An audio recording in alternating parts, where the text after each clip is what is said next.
Millions of rounds fired later, their echoes ringing out. U.S. federal troops called in, including the Air Force.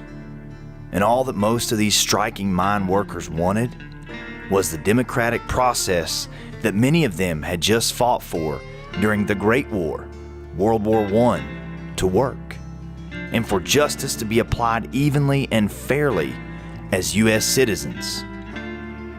August 1921 would be the most violent chapter of the mine wars at the Battle of Blair Mountain, where not only a clash of arms occurred, but a clash of visions for American society.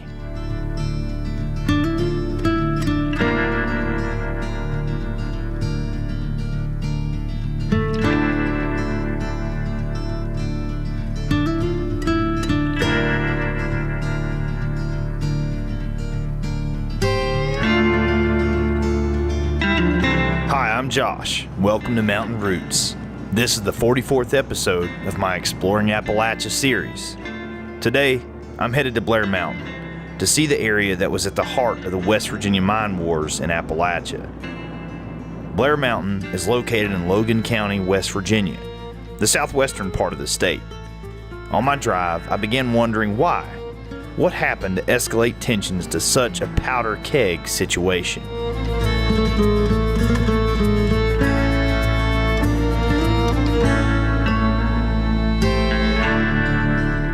It dawned on me that conditions were prime due to the wartime economic boom surrounding World War I. That war had a profound effect on the lives of working people in the United States, because until then, there was routinely a surplus of labor, making unions somewhat redundant. But labor relations forever changed once the war broke out, flipping circumstances on their head as the economy heated up to keep pace with the wartime effort of producing and exporting goods for home and abroad. The influence of workers and unions grew. In fact, some unions saw their membership swell by 10 times the amount during the war. One of the largest and most powerful of these unions was the UMWA, the United Mine Workers of America. At the time, even President Woodrow Wilson was viewed as a champion for unions, although his pro-labor policies would end with the conclusion of the war. And when it did, clashing visions of how industrial America should look had workers and unions locking horns with company owners, while government took a back seat. Labor strikes increased as company owners reasserted themselves, tensions escalated. It was these opposing visions that ultimately led to the largest armed conflict at the Battle of Blair Mountain since the war between the states, when the North and South clashed in bloody battle. If you've followed my Exploring Appalachia series, you've seen in many of my episodes that West Virginia is rich in natural resources, chiefly coal. It was also a very difficult place for unions here due to the rugged terrain, isolated towns, and the fiercely independent character of the locals who called it home. For extraction industries like coal and the absentee mine owners, it was an ideal situation where they could exert near absolute control over the lives of workers. Mining companies justified their quasi-industrial police state here with its extensive economic and political powers as necessary to combat the notorious boom and bust cycles of the industry. This translated to two things: very poor living conditions in company-owned towns, which nearly 80% of the mining towns in Appalachia were company-owned, and extremely dangerous working environments for coal miners, all under the guise of keeping costs low. Rather than citizens, workers were treated as mere disposable serfs. These company towns were a perversion of justice, where mine companies controlled both civil and commercial life. If you've seen my television show on PBS called Hometowns, in Season 1, Episode 2 on Bluefield, I showed you the way miners were paid. Not in any U.S. currency, but rather a voucher-type system known as scrip that could only be used in company stores. And if miners desired to exchange it to actual currency, the exchange alone would siphon off 25% of their earnings. This type of control also allowed companies to offset any wage increases by simply increasing their own prices on necessary goods. Mine owners also forced workers to sign yellow dog contracts. These contracts banned workers from joining unions, and if they were caught joining, they, along with their families, would be thrown out of company-owned housing. These conditions led to the UMWA organizing in West Virginia as early as 1912, and a prominent unionizer arose in the midst of this era named Mother Jones. When strikes occurred, company enforcers would fire shots into strikers' homes, even declaring martial law. Violence had become the norm in Appalachian labor relations. And where there was violence, there was often the Baldwin Felts Agency, a private security firm employed by mining companies for one thing: union busting. Their ranks were a cocktail of hired guns, including former soldiers, policemen, convicts, and miners. They would work as mine guards, informants, and at times, to give the appearance of authority of the law, they would be sworn in as railroad detectives, constables, or deputy sheriffs. They were hated by union miners and leaders for their forced evictions and brutality. They represented the major obstacle to unionizing in West Virginia. But by 1919, nearly half of the state's mines were unionized. Yet few of those were in the southwestern part of the state, including the areas of Mingo and Logan counties. If you watch my previous episode on Matewan, West Virginia, you'll learn a massacre took place there. It was an unusual town in that it maintained some independence from the coal companies. Its police chief, sheriff, and mayor were union-friendly. By the way, its police chief was none other than Sid Hatfield, and on one fateful spring day in 1920, the Baldwin Felts agents showed up by order of the mine owners to evict families from their homes via the Yellow Dog contracts I mentioned earlier. Hatfield and the mayor tried arresting the Baldwin Felts agents despite their claims they had a warrant to arrest Hatfield. After inspecting the warrant, the mayor said it wasn't legal, that it was bogus, and that's when it's claimed the Felts agents shot the mayor and a gunfight started. Later accounts make it unclear who shot who and who shot first, but regardless, union busters of Baldwin Felts were dead along with 2 coal miners. This incident became known as the Matewan Massacre, and it galvanized the union movement, seeing union membership swell by 1921. It also led to a county-wide martial law being declared by the governor that only applied to unionizing miners. Union activists were jailed without trial, and miners' families were assaulted in their makeshift camps. As strikes increased and mine owners brought in strike breakers, the homeless coal miners and their families began gathering and living in tent colonies under grim conditions. Unions attempted to provide basic food, shelter, and medical services. Journalists described the miner colonies as having hundreds of families huddled pitifully around small fires under canvas that flapped in the high winds. Many tent dwellers lived on bare, frozen ground, and several children had died of pneumonia, all while witnessing newborn babies present and many pregnant women. Unsurprisingly, mine companies dismissed such accounts as being exaggerated. In spring of 1921, skirmishes began breaking out between armed strikers and strike breakers along the Tug River. Then West Virginia Governor Morgan asked U.S. President Warren Harding to intervene, but he would not, taking the position that the matter was a state problem. Since Washington wouldn't help, Governor Morgan called upon volunteers, police, and the Baldwin Felts Agency to begin raiding these Union territories to make arrests. The government also went after Sid Hatfield, putting him on trial for conspiracy, and this is where things came to a head. In my episode on Welch, West Virginia, which has been viewed millions of times online now, I showed the very spot on the courthouse steps where in August of 1921, Baldwin Felts agents ambushed Hatfield and his deputy, Ed Chambers. Both unarmed, were shot dead in front of their wives.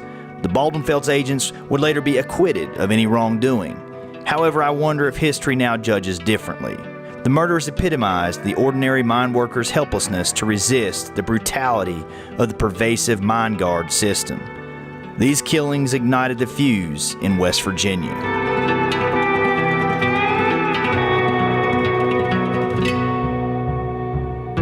Immediately, Union leaders organized a rally in Charleston, West Virginia, where 5,000 miners arrived, and many were armed. The miners now believe they were in a battle to reclaim their basic rights as American citizens because their pleas to the governor had gone unanswered. The more radical coal miners took control of the movement, stealing weapons from the company stores, not least of which was a Gatling gun. To reach Mingo County, an estimated 15,000 miners, white and black, native-born and immigrants, wearing red bandanas as a symbol of their solidarity, became known as the Redneck Army. They would now have to pass through Logan County.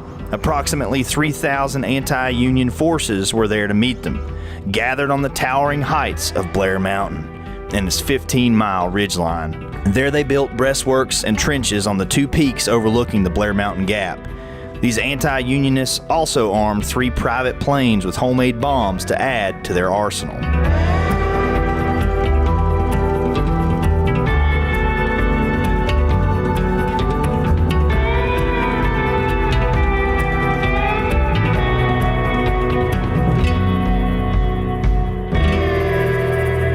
In a last-ditch effort to prevent the pending doom, West Virginia Governor Morgan asked Washington again for help, to which an appeal to the Union forces' patriotism was made to disband or else face a snuffing out by the U.S. Army.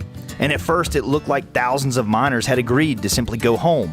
For them, they had no interest in fighting Uncle Sam. But as fate would have it, while they were waiting to catch trains to take them home, coal operatives sent nearly 300 police to raid the town of Clothier to carry out arrests, but were ambushed before they could get there. Rumors spread that police shot women and children in the gunfight, which rekindled the anger of miners who had otherwise planned to go home, now returned to the fight. On August 30th, 1921, miners moved into positions around Blair Mountain, and the next day the battle began in earnest. Police and anti-Union forces were entrenched with numerous strongholds equipped with machine guns. Miners tried to outflank the toughest positions, but were repelled by rifle and machine gun fire. Gas and makeshift nail bombs were dropped in efforts by private aircraft to hit the miners. Despite superior numbers, the miners lacked strategic direction. By September 1st, Air Force planes appeared above Blair Mountain to signal the imminent arrival of U.S. federal troops. Seeing the writing on the wall, the miners pulled back. Within a couple days, a ceasefire was agreed upon. Despite over 1 million rounds being fired, estimates are that around only 100 or so people were killed. In the event's aftermath, political attacks and counterattacks were leveled as to who was to blame for things getting so out of hand. Governor Morgan even leveled claims that the UMWA was linked to International Socialism and urged the military to arrest its leaders, but the president refused. Later reports by the FBI did not substantiate these claims of socialist espionage and influence. True, there were radical groups who reacted to the events in West Virginia, but they were not directing them. These miners upheld the ideals of hard work, the American dream, and patriotism. They weren't opposed to capitalist principles, they only wanted the rules applied fairly to workers. I'm convinced there wasn't more bloodshed that day at Blair Mountain because the miners believed in the rule of law, not a perversion of it. They weren't there to revolt against the government. In fact, it's documented many of them waved American flags as they marched off after the defeat. The sad reality was the conditions leading to the uprising in the first place would remain for another decade until federal labor laws would give miners another chance to reunionize. The union itself was shattered. Its membership crashed from 50,000 at the time of the Battle of Blair Mountain to barely 600 a decade later. Legal battles, strikes, post-war decline in demand for coal, and an unsympathetic public left the Union in ruins, and its coffers empty. For over a century now, the West Virginia Mine Wars and the Battle of Blair Mountain have been largely kept out of history textbooks for fear it would tarnish the state's image. Even in recent years, the mountain itself has been the target of companies looking to surface mine it. In 2006, Blair Mountain was designated as one of the United States' most endangered historic places. There was a nearly decade-long standoff as to whether Blair Mountain would remain on the National Register of Historic Places, and only after suit was filed did the keeper of the National Register declare that the removal of Blair Mountain's listing was an error. Those who don't remember the past or know their history are condemned to repeat its mistakes. They're like a tree with no roots. The mine wars are an important moment in U.S. history that doesn't always get the attention it deserves. And that's why I made this episode. And I have one more stop to make. I spoke with a local resident in Clothier who told me that the local UMWA only has 2 members now. Her fear is workers have learned nothing from the past, that they don't even know about it, placing themselves in the hands and at the mercy of the powerful once more. Where do we go from here? How can we achieve a meritocracy unencumbered by the extremes of socialism and the excesses of capitalism, yet at a human scale that honors the dignity of our humanity and our natural resources, and free of the perversions of justice that history is wrought with?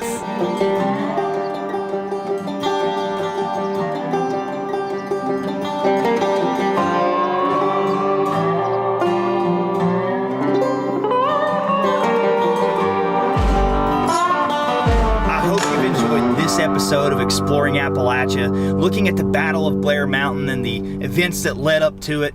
If you've followed me for the last year and a half, as I've developed the Exploring Appalachia series, certainly telling the story of Appalachia isn't all about coal, but coal is at the heart of the story here in West Virginia, East Kentucky, and Southwestern Virginia.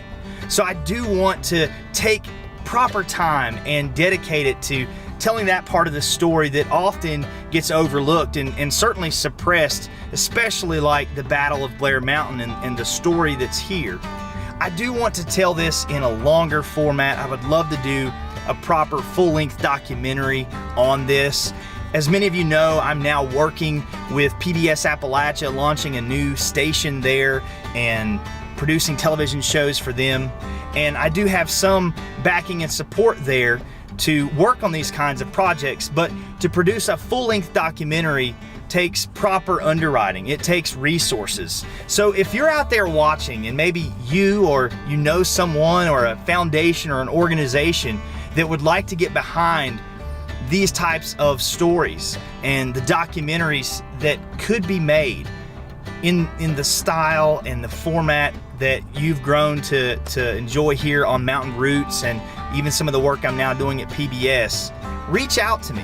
Send me an email at the mountainrootsmail@gmail.com, or find my website, mountainrootsproductions.com, and reach out to me there through the contact form. I would love to talk with you, because at the end of the day, I don't have unlimited resources, and I certainly couldn't do this without your support. I get a little bit of funding through YouTube, but it's not much. It helps pay some of the gas to keep the wheels turning.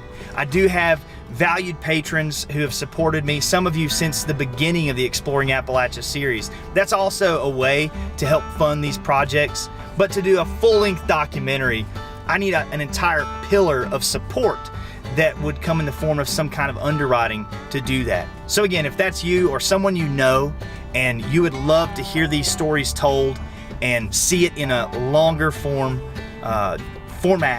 documentary style, reach out to me. I'd like to talk with you and see if we couldn't collaborate.